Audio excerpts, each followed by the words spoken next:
एक बार गौतम बुद्ध अपने आश्रम में अपने सभी शिष्यों को शिक्षा दे रहे थे कि दुनिया की सबसे तेज छुरी हमारी जबान है और दुनिया के सबसे खतरनाक हथियार हमारे शब्द है, जो बिना किसी का खून बहाए लोगों को अंदर ही अंदर मार सकते हैं। हमारे शब्द हमारी ताकत हो सकते हैं, लेकिन ये हमारी सबसे बड़ी कमजोरी भी हो सकते हैं। अगर हमें नहीं पता कि कब, कहां और क्या और कितना बोलना है, यदि हम सही समय पर सही इरादे के साथ सही शब्दों का प्रयोग करते हैं, तो यह हमें एक सफल व्यक्ति बनाता है। लेकिन अगर हम सही समय पर सही इरादे से सही शब्दों का इस्तेमाल नहीं करते, तो यह हमारे जीवन को नर्क से बदतर बना सकता है। तो दोस्तों, आज की स्टोरी के माध्यम से मैं आपको बताने वाला हूं कि चुप रहकर कैसे हम अपने जीवन को बदल सकते हैं। आपको चुप रहने की शक्ति का एहसास इस वीडियो में होने वाला है। वीडियो शुरू करने से पहले कमेंट बॉक्स में नमो बुद्धाय लिखकर वीडियो को लाइक जरूर करें। तो चलिए शुरू करते हैं इस कहानी को। जापान में एक बहुत ही प्रसिद्ध बौद्ध भिक्षुक रहा करते थे। उनका नाम रिसाई था। रिसाई अकेले रहते थे। दुनिया के शोर शराबे से दूर जंगल में वो रहते थे और वह बड़े ही ध्यानी और प्रभु भक्त व्यक्ति थे, इसलिए वह पूरे जापान में बहुत अधिक प्रसिद्ध थे। एक दिन एक राजकुमार रिसाई के पास आया और बोला, हे प्रिय भिक्षु, मैं हमेशा थका हुआ, निराश और परेशान महसूस करता हूँ। मेरा मन बहुत अशांत रहता है।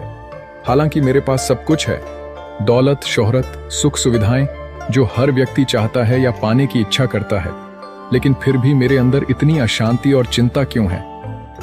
रिसाई ने उसकी बात बहुत ही ध्यानपूर्वक सुनी और कुछ सोचने के बाद कहा, तुम इस प्रश्न का उत्तर जानते हो, बस तुमने कभी इस प्रश्न को हल करने की कोशिश नहीं की है। रिसाई ने आगे कहा, मैं एक रिसर्च करना चाहता हूं, क्या तुम मेरा साथ उसमें दोगे? इस रिसर्च के बाद तुम्हारे जीवन में किसी भी तरह की अशांति और चिंता नहीं रहेगी। ये बातें सुनकर राजकुमार बहुत हैरान था। उसने रिसाई से कहा, बताइए, मुझे क्या करना होगा? अपने मन की शांति के लिए मैं कुछ भी करने को तैयार हूं। राजकुमार की इन्हीं बातों को सुनकर भिक्षु ने कहा, तो फिर आप अगले 15 दिन के लिए मेरे आश्रम में रहोगे और एक सामान्य व्यक्ति की तरह अपना जीवन व्यतीत करोगे, और इन 15 दिनों में तुम अकेले और चुपचाप रहोगे, जितना हो सके कम बोलोगे। राजकुमार उस भिक्षु की बातें सुनकर सहमत हो गया। पहले दिन राजकुमार को लगा कि उसका मन सामान्य से अधिक अशांत और विचलित है। उसके मन में तरह तरह के विचार आ रहे हैं और वह आम लोगों की तरह जीवन जीने में असहज महसूस कर रहा है। उसे अंदर से बोलने की इच्छा हो रही थी, लेकिन वह चुपचाप रहा। उसके मुंह से एक भी शब्द नहीं निकला, बस वह चुपचाप बैठा रहता। लेकिन रात होते होते उसे अंदर ही अंदर शांति का अनुभव होने लगा। उसके लिए यह अनुभव अजीब था। वह खुद से पूछ रहा था कि वह अंदर ही अंदर इतना खुश क्यों है और उसकी आंतरिक बेचैनी और चिंता कम क्यों होने लगी है। अगले दिन राजकुमार अकेला चुपचाप बैठा रहा और वह प्रकृति को निहार रहा।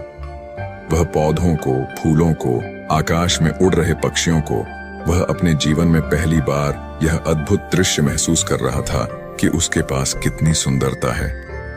वह दिन भर प्रकृति की सुंदरता को निहारता रहता और उसकी ताजगी को महसूस करता रहता। इसी तरह से 10 दिन बीत गए और उसके मन की सारी बेचैनी, सारी हलचल, सारी उथल पुथल और सारा तनाव गायब हो गया।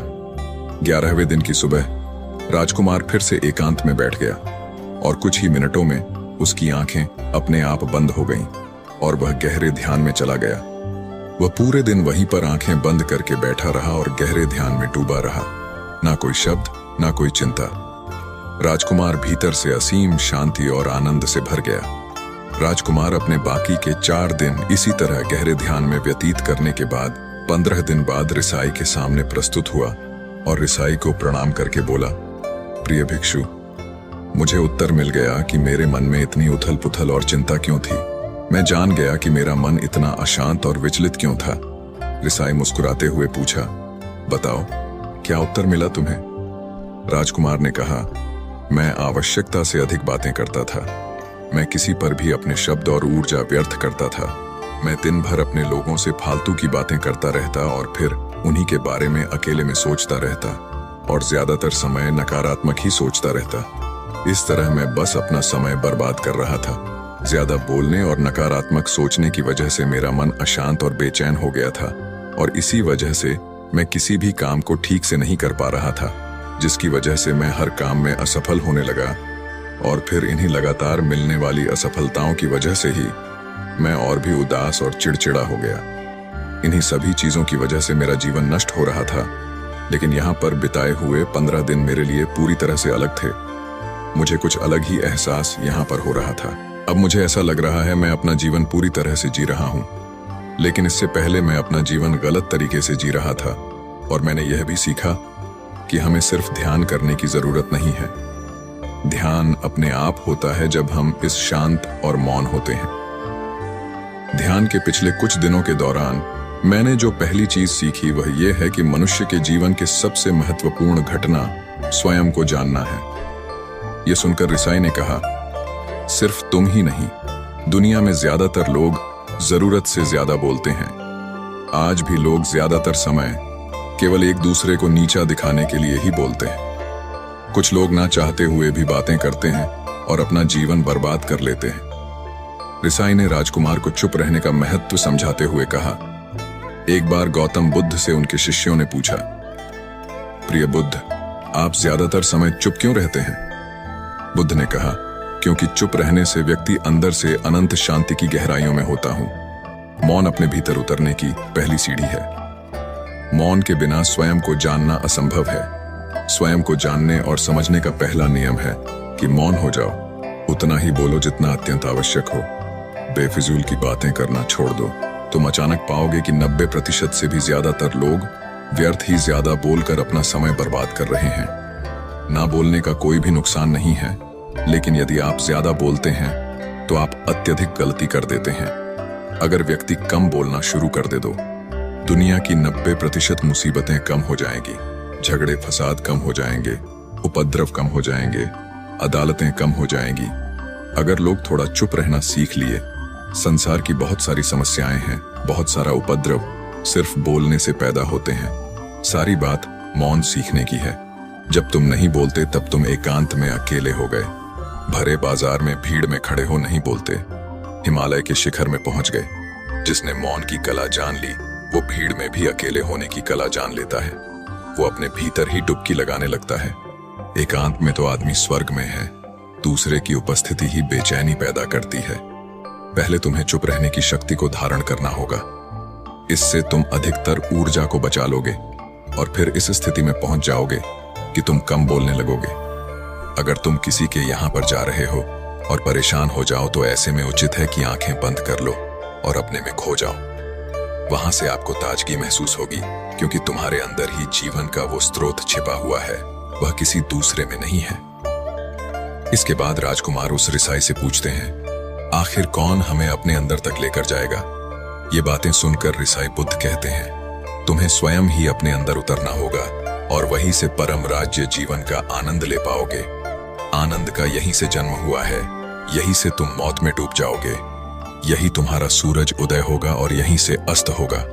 इसी प्रकार तुम बार बार डुबकी लगाओ।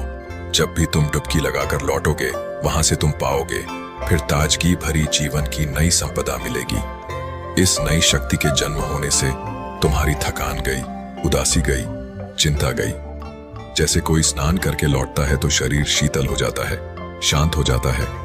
ऐसे ही जब कोई भीतर से साफ होकर वापस आता है, मौन में स्नान करके लौटता है, तो समस्त अस्तित्व, समस्त व्यक्तित्व शांत और मौन हो जाता है, आनंदित हो जाता है। जब तुम आंतरिक मौन की उस पराकाष्ठा पर पहुंच जाओगे, तब तुम पाओगे कि बोलने से भी तुम्हारा मौन खंडित नहीं होता, वो बना ही रहता है। उसकी एक अंतर्धारा लगातार तुम्हारे भीतर बहती रहती है। तुम बोलते तो हो, तुम शब्द का उपयोग भी करते हो, लेकिन वो तुम्हारे मौन को खंडित नहीं कर पाती। एक बार गहरे मौन में स्थिर हो जाओ, फिर तुम्हारी वाणी में भी मिठास आ जाएगी। तुम्हारा बोलना संगीतपूर्ण होगा, तुम्हारा बोलना सत्य होगा। तुम बोलोगे तो दूसरों पर भी शीतलता छा जाएगी। जैसे ही तुम अंदर से चुप होते हो, तुम इतने शक्तिशाली होने लगते हो कि समाज की निर्भरता तुम छोड़ने लगते हो और तुम्हारे जीवन में एक मस्ती आती है जो केवल दीवानों के जीवन में होती है। तुम्हारे चेहरे पर एक नई रौनक आ जाती है, तुम्हारी आंखें किसी अमृत के समान हो जाती हैं और तुम अनंत शांति के समुद्र में डूबने लगते हो। इतना कहकर भिक्षु रिझाई ने अपनी बात खत्म की और वो मौन में चले गए। राजकुमार उनका धन्यवाद कर अपने महल में चला गया। दोस्तों, आपने भी अनुभव किया होगा कि बहुत ज्यादा बात करने से दिमाग अशांत हो जाता है, जिससे हम अपने दिमाग पर नियंत्रण खो देते हैं और साथ ही अपना ध्यान भी खो देते हैं। जो लोग बहुत ज्यादा बोलते हैं उनके पास किसी एक काम पर ध्यान केंद्रित करने की काबिलियत नहीं होती। वो अपने किसी भी लक्ष्य पर पूरी तरह से केंद्रित नहीं कर पाते।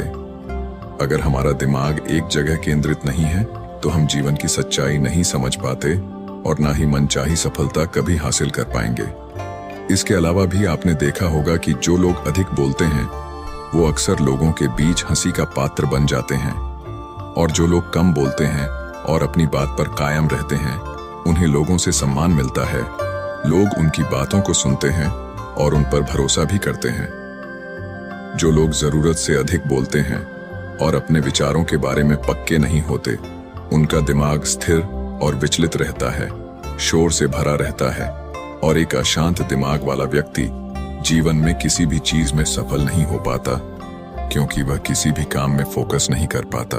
यदि किसी व्यक्ति को यह पता है कि उसे कब, कहां और क्या बोलना है, तो वह व्यक्ति सच में बहुत बुद्धिमान है। और ऐसा व्यक्ति जहां भी जाता है उसका व्यक्तित्व आकर्षण का केंद्र बन जाता है, और वह जो कुछ भी करता है उसमें सफल अवश्य होता है। अगर हम किसी महान और सफल व्यक्ति के व्यक्तित्व को गहराई से देखें तो पाएंगे कि वो कम बोलते हैं और कम से कम शब्दों में अपनी बात खत्म कर देते हैं। वो बोलने से पहले वो चीजों और जिसके बारे में उसे बोलना है उनके बारे में गहराई से सोचते हैं।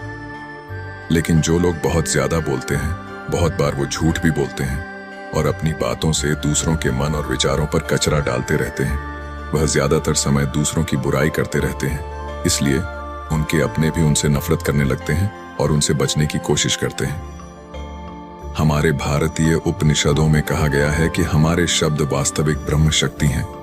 मौन से धैर्य आता है, धैर्य से ध्यान, और ध्यान से हम अपने जीवन के बारे में जागरूक हो जाते हैं। इसलिए अगर हम ज्यादा बात करते हैं तो हम मौन को खो देते हैं, जो मन की शांति का पहला स्तंभ है। दोस्तों, आज से हम भी चुप रहने का अभ्यास अवश्य करेंगे। आज से हम भी वही बोलेंगे जो जरूरी है, और हम कोशिश करेंगे कि कम से कम शब्दों में अपनी बात खत्म करें, और हो सके तो कोशिश करेंगे कि रोज कम से कम 30 मिनट एकांत में चुपचाप बैठेंगे।